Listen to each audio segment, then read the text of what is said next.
Depuis Pâques, nous avons allumé le cierge de Pâques. C'est pour une quarantaine de jours, c'est la quarantaine. Cette quarantaine se terminera le jeudi de l'Ascension. Et encore plus, 10 jours, la Pentecôte. Pentecôte, c'est le 50e jour.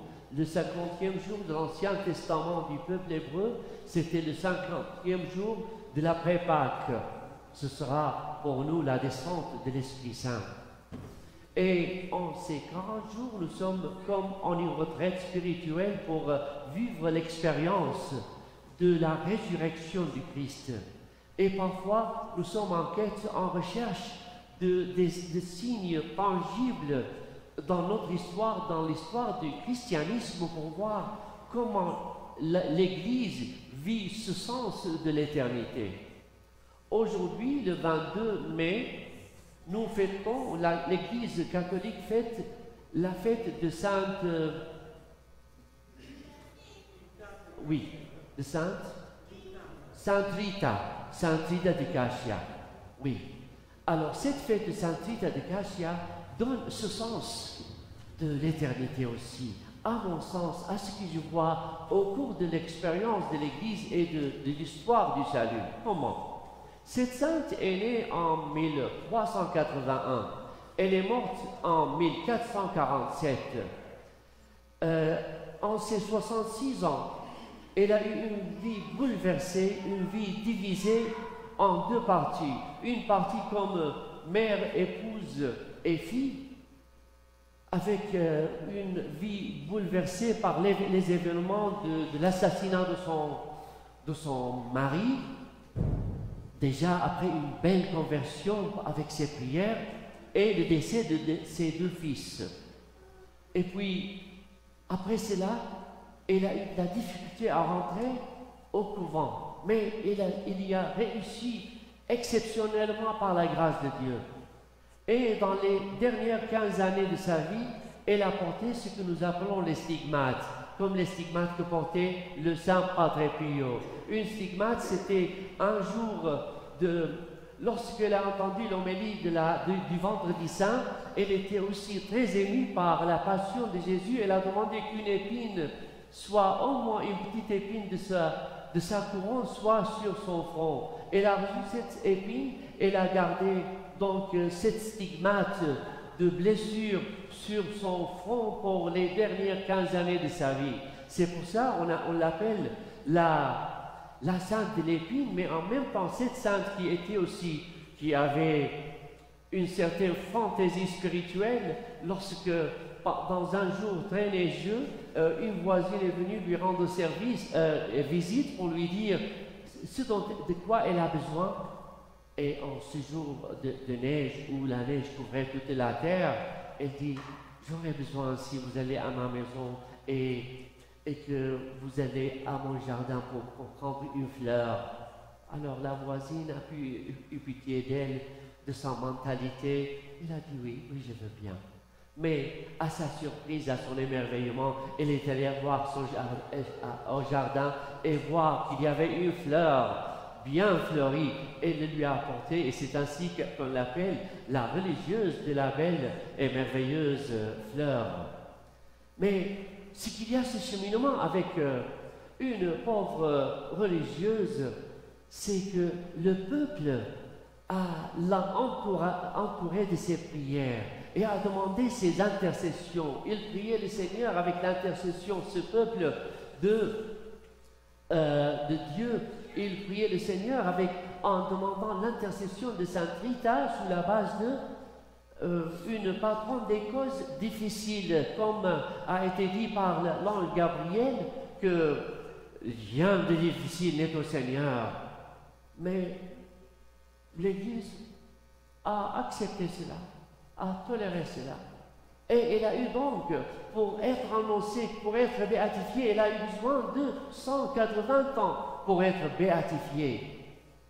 Et ça a marché, ça a continué. Le peuple continuait aussi d'être en relation avec cette âme qui est séparée de nous depuis maintenant 550 ans. Et c'est juste après 451 qu'elle a été canonisée au début du XXe siècle, notamment en 1900.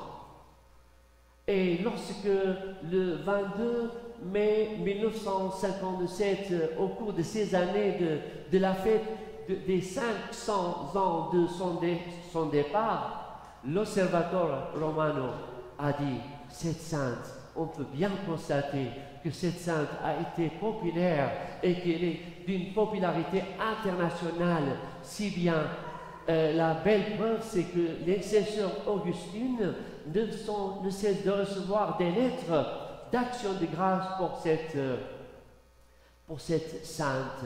Donc, voyons donc en ces 5 siècles et demi, une union de prière avec une âme qui est séparée de nous au cours de l'histoire de notre christianisme. Et combien de témoins de la foi nous avons dans ce sens-là auquel nous sommes unis.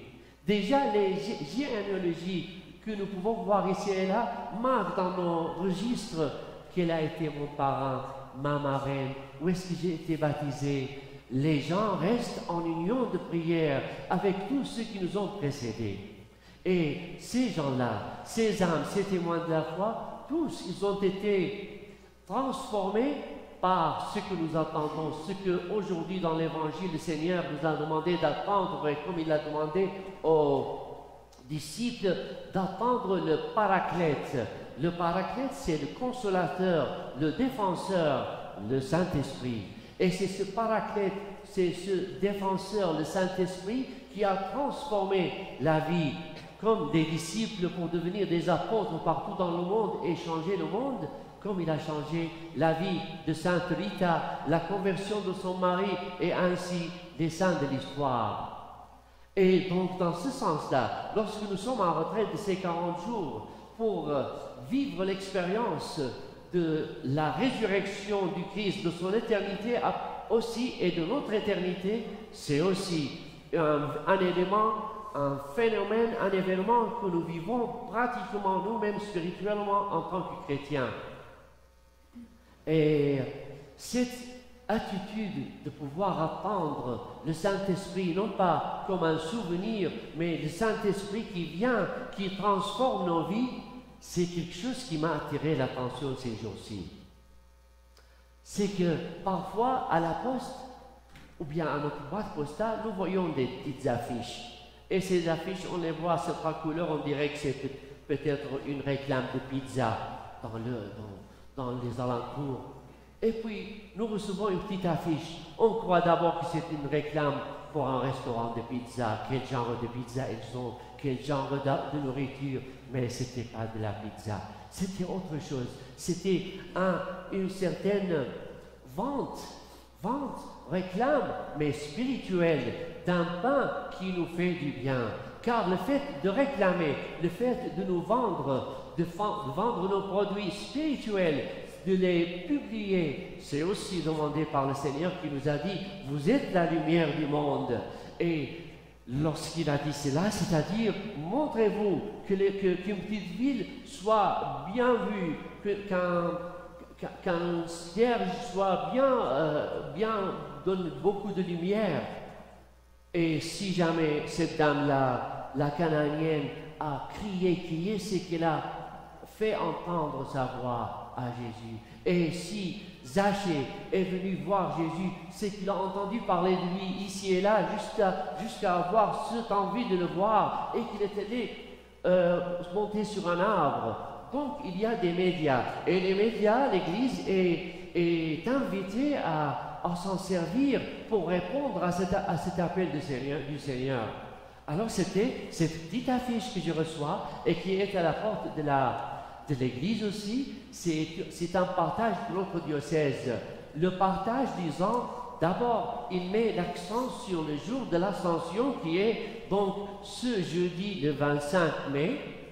Donc si nous fêtons l'Ascension, nous célébrons l'Ascension pour un dimanche, c'est notamment spécifiquement le même jour du jeudi de l'Ascension, le 26 mai. Et puis à partir de ce jour, pour 10 jours, il y a une neuvaine de l'Esprit Saint. Et cette neuvaine est répartie en 10 paroisses et plus. Et puis, en un temps qui est très approprié pour les gens, c'est comme c'est pour voir quel genre de pizza que je voudrais, quel genre de pain que je voudrais manger, quel genre de pain spirituel je voudrais avoir, à quelle heure je voudrais avoir ce pain spirituel. C'est à chaque jour de ces jours-ci, depuis le 25 à 18h30 jusqu'à 20h. Dans plusieurs églises, notamment Saint-Joseph, Sainte-Mary, à Brooks, Saint-Thomas, Thomas More, la cathédrale Sainte-Marie du Sacré-Cœur, Saint-Luc, Saint-James. Donc, plein d'églises. Dans ce que nous faisons, Google sur notre paroisse, sur notre site web, le site web de la paroisse et du diocèse, nous verrons ces gens et nous pourrons être en union de prière avec toutes ces paroisses qui attendent l'Esprit Saint pour la neuvaine de l'Esprit Saint et qui veulent que cet Esprit Saint soit notre part à chacun d'entre nous. Remercions le Seigneur pour frères et sœurs, pour cette grâce, de cette attente, surtout dans le temps de la synodalité, où tout notre diocèse avec toutes nos paroisses vivent cette attente et que cette attente soit fructueuse pour chacun et chacune d'entre nous, maintenant et à jamais. Amen.